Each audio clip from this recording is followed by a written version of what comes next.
Hi guys, ഞങ്ങൾക്കിവിടെ ഈസ്റ്ററിൻ്റെ fire ദുഃഖശനിയാഴ്ച രാത്രി 9 മണിക്ക് തന്നെ സ്റ്റാർട്ട് ചെയ്തു കേട്ടോ. നമ്മുടെ കയ്യിലുള്ള പഴയ ഓഷാനയുടെ കുരുത്തോലേക്ക് നമ്മൾ ഇതിനകത്തിട്ട് കത്തിക്കുന്നത്. അപ്പോൾ ഞങ്ങളുടെ കയ്യിൽ കുറച്ച് കുരുത്തോലേക്ക് ഉണ്ടായിരുന്നു. പക്ഷേ കുഞ്ഞു പിള്ളേരുള്ളത് കൊണ്ട് ഡയറക്റ്റായിട്ട് ഫയറിലിടുന്നത് ഡേഞ്ചർ ആയതുകൊണ്ട് ഈ പുള്ളിക്കാരൻ തന്നെയാണ് ഞങ്ങളുടെ ഓഷാനയുടെ ഇലയൊക്കെ കത്തിച്ചിട്ടുണ്ടായിരുന്നത്. അതിനുശേഷം ഈ ഫയറിൽ നിന്നും തിരി പകർത്തി അച്ഛൻ പള്ളിയിലേക്ക് കയറുന്നു. പള്ളിയിൽ മുഴുവൻ ഇരുട്ടായിരിക്കും.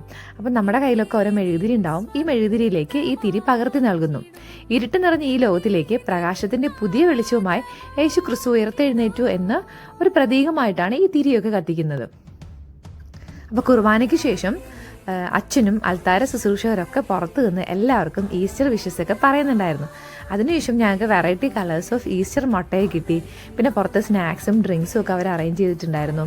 പുറത്ത് നല്ല തണുപ്പായിരുന്നതുകൊണ്ട് തന്നെ ഞങ്ങളൊക്കെ കുറേ സമയം ആ ഫയറിൻ്റെ അവിടെ നിന്ന് വർത്താനമൊക്കെ പറഞ്ഞിട്ടാണ് വീട്ടിലേക്ക് പോയത്.